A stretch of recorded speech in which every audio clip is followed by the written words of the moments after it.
And second ये था, शुरू में तो मतलब थोड़ा मेरे लिए कल्चरल शॉक भी था कि अरे स्टेज पे कुछ भी बोल सकते हैं.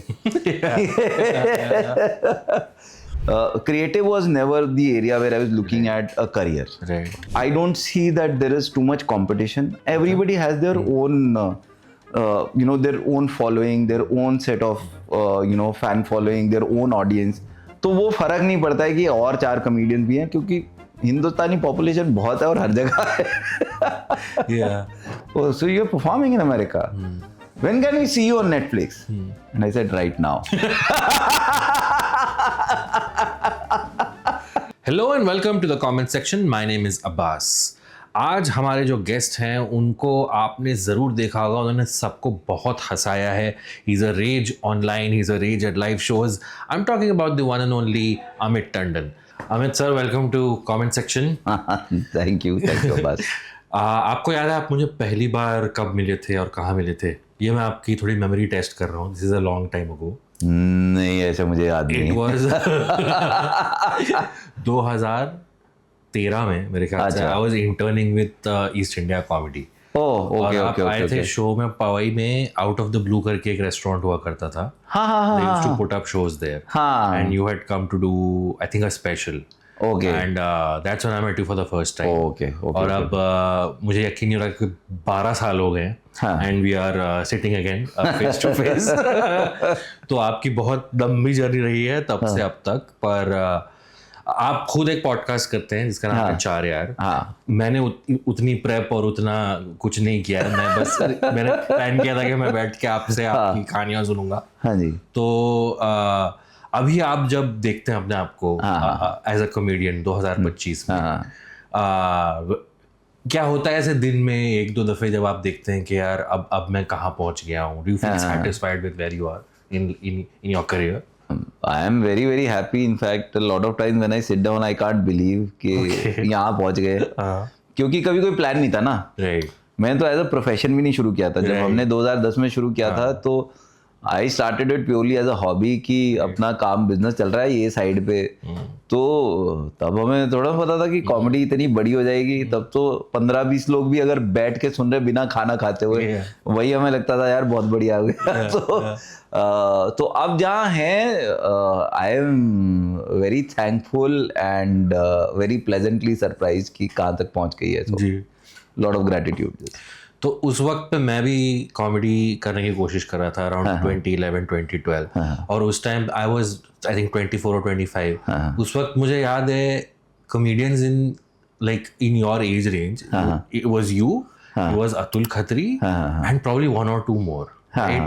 तो मुझे ये बताइए आप कि जब आपने शुरू किया, ज्यादातर कॉमेडियंस हमारे एज ग्रुप के हुआ करते थे, 18 to 25, जो जोक्स कर रहे हैं अबाउट कॉलेज, अबाउट ये फूका हमने, वो फूका हमने, ये कर लिया, वो कर लिया. मुझे एक बार याद है अतुल इन green room was very angry कि ये तो यार चड्ढे पहन के स्टेज पे चढ़ जाते हैं. इनको तो वो भी रिस्पेक्ट नहीं है. तो एट दैट टाइम आपको थोड़ा अजीब लगता था कि आप स्टेज पे जाएंगे तो आप ये सब बातें नहीं कर सकते क्योंकि ये आपके लिए रिलेटेबल नहीं. आप फैमिली की बातें करेंगे, आप अपनी जिंदगी में जो हो रहा है वो करेंगे. How did you approach when you started out in comedy with the content? तो यार जब मैंने स्टार्ट किया था, एक तो दिल्ली में इतना मतलब वो एज गैप वाला नहीं था. From the beginning I think there was a fairly decent breakup in terms of age group. So if I look at my age group, मैंने और नीति ने, we are same age. We started in the same open mic. उस time ये भी दिल्ली में ही था. क्या नाम this guy who's ओगिलमी में जो क्रिएटिव डायरेक्टर है, मुझे याद नहीं आ रहा अभी. जो नेविल. हाँ, तो Neville Shah is almost our age, 44-45 I think if not. तो वो भी हमारे सेम एज रेंज का था. Mahip was there. Rajneesh Kapoor was, I think, a few years older, if not. And so quite a few comedians were in that age group also, because nobody was looking at this as a career. Okay. So this was probably a Bombay thing. हाँ. बॉम्बे में actually है ना, writers और वो मतलब profession में already थे. So even when I think you guys started, a lot of people were already writing for television or this or that. चाहे वो रोहन था, तन्मय था, ये already कोई MTV के लिए काम कर रहा है, कोई कुछ कर रहा है. So for you it was an extension in the professional segment. For us it was more like कि चलो चलते हैं यार, मजा आता करके, ठीक है. तो there was a fairly wide spread in terms of age. Okay. And second ये था, शुरू में तो मतलब थोड़ा मेरे लिए कल्चरल शॉक भी था कि अरे स्टेज पे कुछ भी बोल सकते हैं. तो शुरू में कुछ एजी सेट्स करे मैंने, but then later on I realise that you know the closer I remain to who I am, you know, the better it is. You know, I get more response only when I am trying to be myself and not somebody else. So, and slowly it started working. Okay. Lockdown में I think मैंने एक live stream देखा था, आप नीति और खंबा I think बात कर रहे थे, एंड यू एंड नीति वर टॉकिंग अबाउट के and little bit of my generation also, हम जो बड़े हुए हैं वो थोड़ी बहुत दूरदर्शन की कॉमेडी देख के बड़े हुए. हमारे लिए जसपाल भट्टी, राजू श्रीवास्तव ये थे comedy icons, comedy hero, Johnny Lever. Then a lot of the comedians उस वक्त जो स्टार्ट करे थे उनके लिए अमेरिकन और ब्रिटिश कॉमेडियंस जो थे वो आइडल्स थे, राइट? तो how did you feel like कि अब इनकी कॉमेडी समझने के लिए मुझे जॉर्ज कार्लिन या इन तरह के कॉमेडियंस को देखना पड़ेगा, और did you gravitate anyway towards to them? नहीं, मैंने कोई ऐसा इंस्पिरेशन लेने की कोशिश नहीं करी. मेरे को पहले 1-2 साल में आइडिया लग गया कि भाई अपने वाला मटेरियल करो, अपनी स्टोरी लेके चढ़ो. Slowly I discovered you know western comedians. I think probably 2013 or 14 is when first time I saw Louis C.K. और I watched Bill Burr after that. George Carlin तो मैंने बहुत बाद में देखा है, तो वो मेरे तो काफी बाद में आया. अब आई वाज लाइक यार हम कर रहे हैं, जब तक जनता हंस रही है अपने को कोई मतलब नहीं है कि जी ये साइंस है इसकी, ये वो मैंने कभी किया नहीं था. When you were growing up, were you the kind of person जो यानी जो पार्टीज में जोक सुना है, जो दोस्तों के सामने जोक सुना है, and did you take that to the stage? Not that much in parties, but तो एक तो कॉलेज टाइम में I was one of the guys जो लेग पुलिंग ज्यादा करते हैं. Okay. वो बहुत करी हुई है, पिटते पिटते बचे उस चक्कर में. But I was very active in the drama circle, you know, in performing arts in my college time. School में भी थोड़ा बहुत किया था, and I used to write a lot of it. Okay. कि जैसे हमारा 8-10 लोगों का ग्रुप था जो हमेशा हर एक जितनी कल्चरल एक्टिविटी होती थी सब में पार्टिसिपेट करते थे. तो अगर कोई प्ले लिखना है तो हमेशा मैं लिखता था. Okay. So my role has a lot been of a writer. मैंने फिर कॉलेज का फेस्टिवल भी अगर करा, वो होस्ट किया मैंने, तो फिर मैं लिख के लेके जाता था स्केचेस, तो वो किया हुआ था, but not the funniest guy in the room. Never. But who was Amit Tandon in college? Were you a romantic person? Were you a mischievous boy?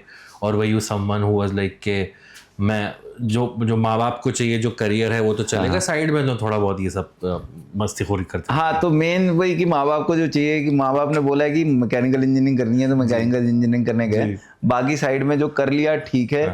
और मैं इंजीनियरिंग मैंने बठिंडा से करी है जी, तो थोड़ा ये भी रहता था कि थोड़ा सेफ रहना है, कहीं किसी झगड़े वगड़े में नहीं पड़ना, पिटना नहीं है, और अपना इंजीनियरिंग करके निकल जाओ. उसके बाद creative was never the area where I was looking at a career. Right. Do you remember the first time you went on stage? I think I was in 6th standard. Okay. And what I did was कि हमारा वो मैं तब ना Johnny liver की cassettes बहुत सुनता था, तो जॉनी लीवर सर की कैसेट्स आती थी, and I used to love the comedy at that time of Johnny Lever sir. तो हमारे ऐसे ही स्कूल में कुछ था कि इन्होंने सारे क्लासरूम्स खाली कराए और एक बड़े हॉल में सबको इकट्ठे कर दिया बच्चों को. For 2 hours they had to do something in the classroom. पता नहीं कुछ वो शायद वो मच्छरों की वो डीफॉगिंग कर रहे थे, क्या कर रहे थे. हाँ, तो इनको बच्चों को बिजी रखना था. तो the teacher just gave in and said कि कोई बच्चा कुछ करना चाहता है, कुछ perform. So I went on stage and I did a piece from Johnny Lever sir's cassette. Achha. So that was the first time that I got on stage. Okay.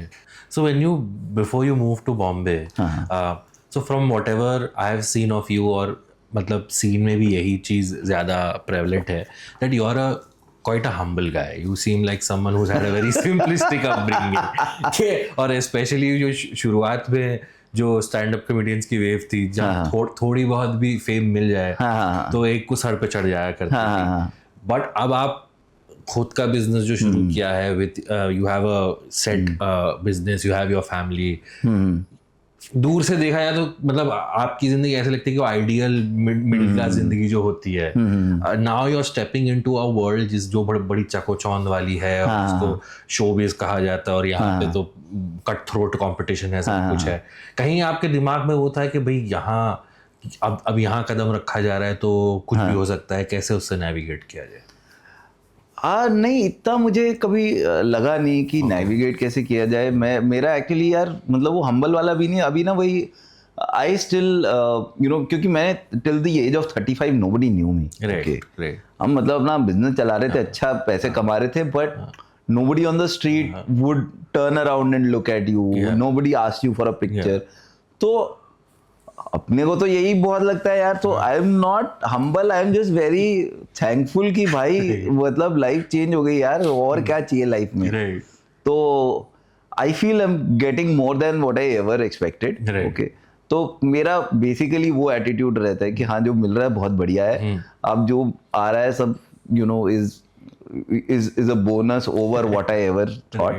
And पर ये कभी नहीं लगा अभी तक मुझे कि मतलब अब ये अलग दुनिया में आ गए हैं, because stand up largely is still for example for me I don't see that there is too much competition. Everybody has their own their own following, their own set of fan following, their own audience. There's very little overlap, जैसे अभी भी हमारे साथ होता है। पहले जब मैं शुरू में भी यूएस जाता था तो लोग कहते थे आफ्टर कपल ऑफ इयर्स की अरे अब तो 4-5 कॉमेडियन आ रहे हैं साल के, अब तो टिकट सेल्स कम हो जाएगा, कॉम्पिटिटिव हो गया। वो टाइम था जब साल में 5 जाते थे। अब हमारे साथ ये भी होता है कि हम एक शहर में 3 कॉमेडियन होते हैं। Like it's happened with me in New York, it's happened with me in London, where me, Zakir and a couple of other comedians are performing within the same week and everybody is selling tickets. Okay, तो वो फर्क नहीं पड़ता है कि और 4 comedian भी हैं, क्योंकि हिंदुस्तानी पॉपुलेशन बहुत है और हर जगह है। हाँ, मुझे याद है आपने एक बार एक फेसबुक पोस्ट लिखा था वही हुआ आस्किंग के जो यंग कॉमेडियंस हैं जिनके अभी अभी वीडियोस वायरल हुए हैं, you had written please enjoy this time. जो पहला साल होता है आपका कॉमेडी में, जब आप टूर कर रहे होते हैं, थोड़ी थोड़ी फेम मिली है, लोग रिकॉग्नाइज करना शुरू कर रहे हैं, आपको अलग अलग जगह परफॉर्म करने का मौका मिल रहा है।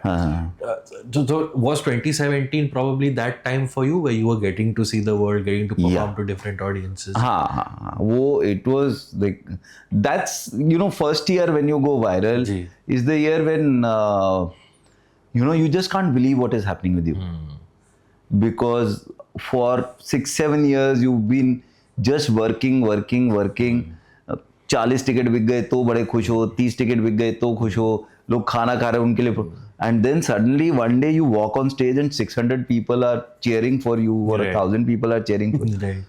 तो वो एक फीलिंग ही अलग है। तो वो मतलब that's what I wanted to share with people कि भाई वो पहला 1 साल ढंग से एंजॉय कर लो, क्योंकि एक बार फिर उसकी आदत पड़ जाती है तो वो फीलिंग दोबारा नहीं आती। वो मुझे लगता है कि वो जो हाई आता है ना, जो पहले 1 साल में आता है, वो दोबारा नहीं आ पाता है। तो that's where I came from.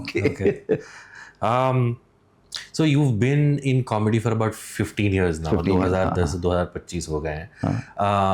How do you approach writing new material? Because आपका एक certain brand of comedy है, it's family friendly, it's relatable. How do you एक बार जब आपने स्पेशल कर लिया, when you sit down, how does new material come to you? एक तो मैं जो मेरे दिमाग में कुछ भी इंटरेस्टिंग आता रहता है वो मैं अपने गूगल ड्राइव पे डालता रहता हूँ। I generally right a show and an hour and a half show rather than writing a bit alone. Okay. Because for me what happens is that I can't try my stuff at open mics because open mic में सब 20-21 साल के आते हैं जी, and my audience age starts from 35. Yeah. तो वो लोग आते ही नहीं है, तो I can't try in the normal open mic, so I have to do my show. So that's something that I have realised. तो मैं पूरा शो लिखता हूँ, 2-3 चीजें करता हूँ मैं जब भी मैं नया शो लिखता हूँ। एक मुझे होता है कि कुछ नया करना है मुझे इस बार। अच्छा, कुछ नया इन द सेंस कि जैसे पहले मैं जोक्स कर रहा था विच वर purely premise based. Okay, so then I'll try to do, okay, let's do storytelling. Let's make it more personal. ठीक है, let's use the body more this time. ठीक है, अब मैं expressions increase करूँगा, अब मैं stage ज़्यादा use करूँगा, तो मैं वो थोड़ा बहुत psychologically सोच के चलता हूँ कि ये last special when I did हमारे ज़माने में, okay, what I wanted to do was that a lot of times it's always been कि I write a lot about my family, Right. okay, Yeah. especially my wife. So a lot of times people are like husband wife jokes. So I said I'll write a special which has no jokes about my wife. Okay. So हमारे ज़माने में was completely a nostalgia show, completely observational. It had sets about teenagers, about kids, but it was largely nostalgia. Even when it was about kids, I was trying to compare how our lives were versus theirs. Yeah. But that was a conscious decision कि ये special में कोई joke नहीं करूँगा अपनी बीवी का. You know, I don't want to do any sets where people are like, अरे he's doing a husband-wife joke again. But after doing that show, the new show that I'm doing, Halwa, that I have written completely about my relationship now. Okay. What I think is a lot of times people say कि husband wife jokes ही करा है, but what people don't understand is that same कुएं में और पानी ढूंढना ज्यादा मुश्किल है. एक खान जहां से तुम हीरे निकाल रहे थे, पहली लेयर तुमने निकाल ली, दूसरी निकाल ली, तीसरी निकाल ली, अब चौथी निकालो. That is not easy. Like it might seem like a husband wife material, but if there is a new premise, if I've found a new insight, and if I'm still able to find a new insight, that's something that I still feel is is an achievement. Right.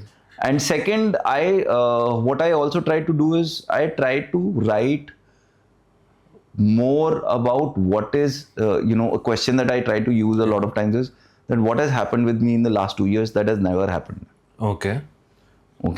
Because that gives me a very fresh perspective of my life, and when I do that, it ends up relating a lot to people of my generation, my income bracket, or people who are in the same startup, because then when you take it on stage, then you realize that, oh my god, it's happening with everybody. Yeah. Okay, so that's another thing that I try to do in my sets कि पिछले 2 साल में नया क्या हुआ है life में. 2 ही साल क्यों? 2-3 साल, क्योंकि उससे पहले वाला स्पेशल लिख लिया था. हाँ, ये बात भी सही है. तो अब ऐसा कभी होता है कि आपके फैमिली वाले आपको कुछ बोलने से पहले रुक जाते हैं कि भाई ये इसका जोक बन जाएगा, ये इनको ना बोले तो ही ठीक है? नहीं, they have given up on that.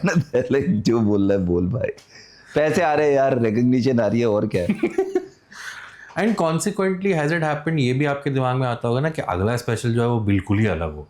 वो स्टेज पे जाके गाली दे दो, गालियों से भरा पूरा कि लोग शॉक हो जाएंगे, ये क्या हो गया अमित टंडन को. मैं गालियां नहीं दे पाऊंगा. I might do an explicit set, but then I'll have to announce that this is an 18+ show, because a lot of my audience now comes with that belief that this is a show where we can get kids. Right. So there was, a plan to do a show which was completely like Extreme. हाँ. But honestly, अब stage पे गाली नहीं निकल पाएगी. I might do sets about sex. I might do explicit sets. But गाली नहीं होगी. It will still be an 18+, which I want to do. Sometime I'll do that. I'll try that. Completely unhinged Amit Tandon. Because personally, I feel that throughout the years you have become fitter. Your dressing sense has become a little more modern. So you are going towards that edgy Amit Tandon version. नहीं, अंदर से तो बहुत edgy हूँ मैं. मेरा favourite आपका जो सेट है, आपने जो एक वीडियो किया था which was about how families which came after partition, जो वो कहती है कि हमारे पास इतनी जमीन हुआ करती थी, उतनी जमीन हुआ करती थी. उसमें आप एक लाइन कहते हैं कि बर्तन तो तुम सारे ले आओ, which is such a simple, such a funny line, और अगर इंस्टेंटली रिलेटेबल है, क्योंकि कहीं ना कहीं भले पार्टीशन हो नहीं हो, एक पास्ट ग्लोरी की हमेशा कहानी होती है, right? You remember the first time your family saw you perform? जब आपने शुरू किया था were you open with your family? आप छुप छुप के करते थे? नहीं, फैमिली को पता था. अच्छा. तो फैमिली को इसलिए प्रॉब्लम नहीं था क्योंकि इनकम आ रही थी ऑलरेडी. हाँ, राइट. फैमिली को प्रॉब्लम तब होती कि अगर मैं बिजनेस बंद करके कॉमेडी करता, तो उनको पता था कि कहीं जाता है, कुछ कॉमेडी करता है. So my wife saw me a few times because I used to take her for open mics. Do you ever run jokes by her before trying them on stage? Sometimes yes, not always, but sometimes I run by Okay. her. Right. And is she a good? Does she gauge well what might work, what might not? ठीक है, I can't like completely rely on her because you know, lot of time the reaction is not कि she's laughing out loud. Correct. Because she knows she knows you. हाँ. Yeah, correct. Okay. तो best reaction वो नहीं होता है, but sometimes she'll be like, हाँ ये अच्छा है, इसके बारे में लिख सकते हो, इस बारे में. Do your children think you are cool? Yes. That's अच्छा ये बताइए, so when do you know, that's very interesting चीज़ जो आपने की कि आप open mics में ज़्यादा ट्राई नहीं कर सकते हैं, so you write complete shows. So when do you know a show is ready? यार डेडलाइन के साथ काम करता हूँ मैं. Okay. क्योंकि अब क्या हो जाता है कि अब मेरे पास जैसे अब नेक्स्ट शो के सेट ब्रॉडली मेरे पास थॉट्स हैं अब, ठीक है, तो मैं ट्रायल शो अनाउंस कर देता हूँ. Okay. ठीक है, कि अब मेरे पास थॉट्स हैं, थोड़ा थोड़ा स्ट्रक्चर बन गया है स्टोरी का, तो मैं ट्रायल शो डालना शुरू करता हूँ कि अब मैं 50-60 मिनट है मेरे पास, ठीक है. बट डेडलाइन चाहिए होती है, अदरवाइज नहीं कर पाता मैं. क्योंकि अब मुझे पता है कि ये वाला जो शो है Halwa, I have done it, like I have done 3 tours in India, ठीक है, इंटरनेशनल टूर्स हो चुके हैं, बस यूएस बचा है. So next year Feb March onwards India में मैं हलवा नहीं करूंगा. So my show has to get ready quickly now. तो now that's the trial shows will start. तो अगले दिसंबर, जनवरी, फरवरी में जितना टाइम मिलता जाएगा, I do trial shows. And तो जब आप एक शो लिख लेते हैं पूरा, is there any sort of एक तरह का एक टाइमर आपके दिमाग में चल रहा हो कि at regular intervals they have to laugh कि इतनी हंसी इतने टाइम पे आने चाहिए, or do you think it's okay कि if there is a portion in the middle where you are telling a story which may not get big laughs in between, but as long as you have their attention it's fine, or do you get angsty कि अरे हंस नहीं रहे. हाँ, मेरे को anxious हो जाता हूँ मैं, which is a problem. I should not be. I think you should be okay with the silences. Right. So this show Halwa, I'm trying to get more and more okay with silences in between, because that's the fun part of a story. Because when you are like this and then you give a big उसका payback ज़्यादा अच्छा होता है, payoff ज़्यादा अच्छा होता है उसका. So tell me something, you have released so many specials. आपने बीच में एक टीवी शो भी किया था, Good Night India, right? Now watching a comedian live is of course its own experience. जब उसको कैमरे में कैद करके आप टीवी पे देखें, वो एक अलग experience होता है. So when how involved are you in when you shoot a special or a video and you're about to release it? I am not much involved. Okay. I very strongly believe in कि मेरा material अच्छा होना चाहिए. Okay. उसके बाद camera angle कोई भी हो, फर्क नहीं पड़ता. जी. ठीक है, तो मैं एडिट पे कभी नहीं बैठा आज तक. अच्छा. मतलब ब्रॉडली मैं देख लेता हूँ, but for me it's not कि ये कैमरा यार इधर से ये वाला एंगल से ज़्यादा लंबा ले लेते हैं या ये कर लेते हैं.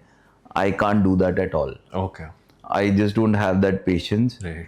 And I believe as long as my content is strong, it doesn't matter कि यहाँ से दिख रहा है या वहाँ से दिख रहा है या यहाँ से दिख रहा है, मुझे फर्क ही नहीं पड़ता है.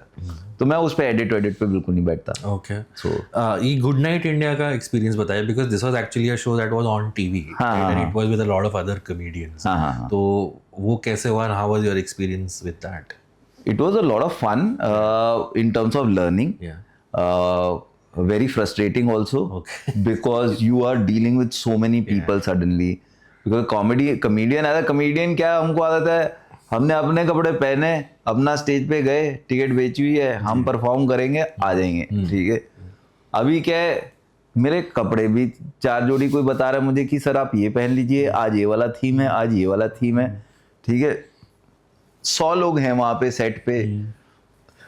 हाँ, लाफ्टर के लिए अलग लोग बिठाए हुए इन्होंने, जो पेड ऑडियंस आती थी, जो 700-800 रुपए पर पर्सन वो पे करते थे। जी। ठीक है, एडिट कोई और कर रहा है। ठीक है, फिर आपको वो लाफ्टर शॉट्स अलग से भी देने पड़ते हैं। ठीक है, कि अब आप हंसिए, अब थोड़ा और ऊंचे हंसिए, मीटर ऑन 10 पे हंसिए, 7 पे हंसिए। तो it's a little frustrating, Right. okay, in fact very frustrating sometimes, but it was a great learning experience, क्योंकि एक नया मीडियम आदमी सीखता है। जी। ठीक है, and second I ended up building a lot of confidence on how fast I can write material also, right. क्योंकि हमने करीब 126 एपिसोड करे, जिनमें से करीबन 100 एपिसोड में मैंने स्टैंड अप करा, जी। जिनमें मैंने 20-25 में पुराना स्टैंड अप यूज किया होगा अपना, बट बाकी सारा नया लिखा है हमने। जी। ठीक है, I got a couple of people to write with me, क्योंकि टीवी राइटर्स तो नहीं काम किए मेरे लिए। So last minute I got Inder and couple of other writers, okay, who would write the first draft, then I will build it up. तो मैं उनको जैसे वो भेज देता था कि एक सेट हम ना कबूतरों पे लिखेंगे, तो मेरा ये थॉट है कबूतर के बारे में, ऐसे ऐसे ऐसे ऐसे ऐसे होता है। ठीक है, and then they will write, then I will come back and I will do कि अच्छा इसको ऐसे करते हैं, ऐसे करते हैं। But in the process, in a period of 3 months I did around 100 sets, out of which 75 were new. So बहुत कॉन्फिडेंस बिल्डिंग था मेरे लिए। एग्जॉस्टिंग होता था ऑल्सो, बिकॉज दिन में 4 एपिसोड्स, 3 एपिसोड शूट कर रहे हैं, तो you know you are sitting with the writer, makeup भी साथ में हो रहा है, कॉस्ट्यूम हो रहा है, ये हो रहा है, फिर तुम अपना सेट समझ रहे हो, फिर उसके बाद जो 4 कमेडियंस या 3 कमेडियंस परफॉर्म करने आए हैं, फिर मैं उनको सबको जरूर मिलता था, then I would take them around the set. फिर होस्टिंग, ये वो 2.5 घंटे का एक शूट होता था, उसके बाद फिर जाओ खाना खाओ, सुनते रहो, फिर तो दिन में 12 घंटे हाँ, टेलीविजन बनाना बहुत टैक्सिंग है। बहुत टैक्सिंग है। And then later on I realise कि one, because I couldn't be everywhere, edit was where we ended up screwing up a lot. Okay. क्योंकि जो एडिट पे बैठा है वो फटाफट काट के भेज रहा है, उसको स्टैंड अप का आधा टाइम आइडिया ही नहीं है। प्रेमाइज उसने काटा नहीं, सीधा पंच काट के दे दिया, तो वो आधा समझ ही नहीं आ रहा कि आदमी बोल क्या रहा है। Correct. So I also understood ki how it works and what all more I can do, but it was a lot of fun. Okay. Do you watch a lot of other comedians? Oh yes. So like what is your do you make it a point के हफ्ते में या महीने में मैं इतने दूसरे shows देखूंगा, और it's just a free flowing kind of? नहीं, I watch it like a fan. Okay. तो मुझे कईयों के कई सेट मैंने, जैसे रवि गुप्ता का पीछे एडवेंचर वाला वीडियो था एक, मैं कम से कम 10-15 बार देखा है। अच्छा। Because it's so funny. तो जब आप ये देखते हैं, again I am going back to a question that you kind of answered, but एक इनसिक्योरिटी तो होती होगी ना कि अरे ये बंदा तो बहुत फनी है, अब मैं जब अगली बार कुछ करूँगा, मैं नहीं कह रहा हूँ कि आप डायरेक्ट कंपटीशन करें उनके साथ, एक healthy competition, like when you see someone is so funny, then automatically you feel like next time I have to up my game, because हाँ, वो थोड़ा रहता है कि नहीं यार, अपना भी और अच्छा करना पड़ेगा। Because sometime you also feel कि यार इस पे इतना हंस रहे हैं लोग, मेरी टिकट कौन लेगा? क्यों लेते हैं लोग मेरी टिकट यार? So yes, it inspires you to do better. Because I've learned a lot from other comedians. Right. When I watch their sets, you know, there are a lot of things, like literally there are pieces that I know that I have picked from this guy, कि मैंने physical comedy कहाँ से देखी, ये कहाँ से देखा, starting from the beginning 2011 when I watched Rohan Joshi perform, what I picked up from there. So a lot of that I have in my mind also today, कि किससे मैंने क्या क्या सीखा वो भी मुझे पता है अभी। Which is the comment who's most fun to get drunk with? I think that would be Gaurav Gupta. Okay. Gaurav Gupta and Vipul Goyal. Okay. Vipul Goyal के शो में आपने एक पार्ट भी किया था छोटा सा। हाँ। में। अरे पहले मैं आता था बॉम्बे, जब दिल्ली रहते थे, तो मुंबई जब कैनवस करने आते थे, I used to make it a point कि एक रात को तो विपुल गोयल के साथ बैठे। Right. People who don't know, Vipul Goyal is funnier off stage than he is on stage. हाँ, कुछ कॉमिक्स के ग्रीन रूम वाले शोज उनके ज्यादा अच्छे हैं. Vipul and Gaurav Gupta are like that. They are the top 2 names in that bracket. Okay. अब मैं थोड़े आपसे वो सीरियस वाले क्वेश्चन पूछूं जो एक जर्नलिस्ट वाले सवाल होते हैं. सो राइट नाउ जो लैंडस्केप है कॉमेडी का इंडिया में, आपने तो बताया it's very healthy because there are multiple kind of comedians who are doing multiple kinds of things. But कहीं वो रिस्पॉन्सिबिलिटी आपको लगती है कि, या प्रेशर लगता है कि the comedians are also being watched very closely because चाहे ना चाहे for whatever reason the importance and fame of comedy has also brought it under a radar. तो कहीं आप मटेरियल लिखते हैं, फिर से देखते हैं, तो आपको लगता है कि नहीं यार मैं ये हटा देता हूँ, शायद इससे कुछ प्रॉब्लम हो सकती है, शायद इससे कुछ हो सकता है, या आपको लगता है कि नहीं अगर बाउंड्री पुश नहीं करेंगे तो कैसे आगे बढ़ेंगे? What is your take on that? I still try to play a little safe. Okay. I have to be completely honest. Right. Boundaries push करनी है, मैं अपनी परफॉर्मेंस में कर लूँगा, ठीक है. I would experiment with my material, but there are lines that I've drawn कि इसके बाहर मुझे जाना भी नहीं है, ठीक है.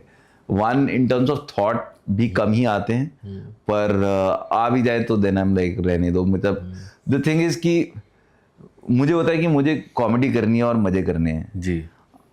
As soon as you get into that, you release one piece, then you know there is so much of negativity that comes in, so many comments, so many messages, that you lose your interest in doing comedy also. फिर तुम लड़ने में लग जाते हो यहाँ. तो मुझे वो करना ही नहीं है, मुझे लड़ना है ही नहीं जी. मुझे कॉमेडी करनी है, कॉमेडी करके मजे करने में. That's. Do you read the comments of the videos that you put out? Yeah, I do. Okay. I think वो एक हद तक जहाँ तक आपको एक वो मिल जाए, आइडिया मिल जाए how whether the people are liking it or not, I think it's great. But जैसे हर किसी को पता है कि 100 अच्छे कमेंट में 99 भी अच्छे होंगे और कोई गाली देगा तो एक जो होता है तो वो दिखता है, वही दिख जाता है. Tell me the most fun place in India that you have performed in. Most fun place, I still think, was the Mumbai Canvas Laugh Club. Okay. I think that was so much fun. कोई ऐसी जगह हिंदुस्तान में जहाँ मतलब आपने कभी सोचा नहीं था लेकिन आपने शो किया and it went really well? So venues wise तो बहुत सारे हैं यार. From या कोई ऐसा शहर या कोई ऐसा स्टेट जहाँ आपने सोचा नहीं था कि परफॉर्म कर पाएंगे लेकिन हाँ, तो काफी जगह से ऐसी जगह मतलब ऐसे सरप्राइजिंग जगह पे करा हुआ है. जैसे सिलीगुड़ी करा था मैंने, Dimapur. Okay. I performed in Dimapur. Okay. ठीक है, तो वो that I never thought I would perform in a place like that. तो ऐसे तो बहुत सारे, जैसे बाहर जाके तो बहुत सारे ऐसी लोकेशंस पे तुम जाते हो जब यू नेवर थॉट कि यहाँ भी हिंदुस्तानी होंगे. तो ऐसे बहुत सारे सिटीज होते हैं. You also performed in Carolines, which is one of the most esteemed comedy clubs in the world. हाँ. तो बाहर जब आप परफॉर्म करते हैं वो हमें बताइए, like when you perform in places like America or any other country, वहाँ का माहौल कैसा होता है जब आप perform, especially when you're performing in Hindi to an audience? So one, there's a sense of pride. So Carolines का क्या था, I'll tell you the story. This was first tour only of US. Okay. And जो मेरी promoter थी, she said कि, and I had no idea about Carolines at that time. 2017 यार, हमने नाम अमेरिका देखा ना कुछ. She said in New York there's this club on Broadway. I really want to do a show there for you, but those people are very snooty. And she used to live in Philadelphia. So she drove down to New York to talk to them because they would not listen to her on the phone. Right. She spoke to them and showed them my videos, this, that. Finally, they gave a Wednesday. They didn't even give a weekend. Okay. And Carolines being Carolines, you know, it's so they said we'll give you a Wednesday. So they gave us a Wednesday show. It sold out. So then we added a second show. It also sold out. Then they called back. Do you want to do another show on Thursday? ये बड़ा मजा आता है. So ये जो होता है ना, when they call back and they're like, oh, okay, can you do? तो वो that part is fun when you do things like that. Or I think this was not a show, but this is what happened sometime back with me. I was going to US I think 2022 I was going to US. So I'm entering US and वो visa वो देख रहे हैं वहाँ पे, and those people are normally very Yeah. and very straight faced. so he's like, so what are you here for? I said, I'm a stand-up comedian. Oh, you're a stand-up comedian. I said, I have shows. Yeah. Oh, so you're performing in America. When can we see you on Netflix? And I said, right now. Nice. वो जो कभी कभी देखो show off करने में मजा आता है. A couple of last questions. So, roll करने से पहले भी हम बात कर रहे थे और आपने कहा कि इस वक्त आपकी उंगलियां कई घी के डब्बों में हैं, multiple things. Yeah. But you've made stand up your backbone. You still tour. You still, like you said, you're still writing new shows. So, and you have written shows before. You wrote a show with Khamba. How are you managing everything, and what can we expect to see in the coming years from you? So there are movie scripts and series that I've been working on. Okay, so a lot of those things. One, I get writers to write with me on those projects. Okay, so that's how I would know the broad story. I'll write down the story. I'll know the characters. But then when it comes to screenplay and all that, I'm getting people to write. How are you choosing these writers? Through references only. Most of them are comedians. So, in fact, now I'm writing even one of the shows. So that's something that I'm doing for the first time. Okay. I'm getting Amay Deshpande to write with me on a show which is around 100 years of Indian cinema. Oh, nice. So it's about the history of India, history of Indian cinema, starting from 1916, when the first movie was made. So there I'm getting people whom I know. Correct. But they'll write something, then I'll look at it, then I'll be like, नहीं ये dialogue नहीं हुआ, इसको ऐसे करते हैं, इसको ऐसे करते हैं, ये character ये है ही नहीं, ठीक है, all of that. Some places, like there's a partition show that I wrote, started working on like 9 years ago now. Okay. And at one point of time, one of the OTT channels actually paid us money, but then later on they said, नहीं हम अभी नहीं बना सकते. There I have written the, even the, the screenplay myself. If you don't mind me asking, was the partition show meant to be a comedy show? It was a light-hearted series around partition, but so it's a very delicate subject. Of course, yeah. Because I didn't want to do another death and rape and of course, show around partition, because everything has been around that.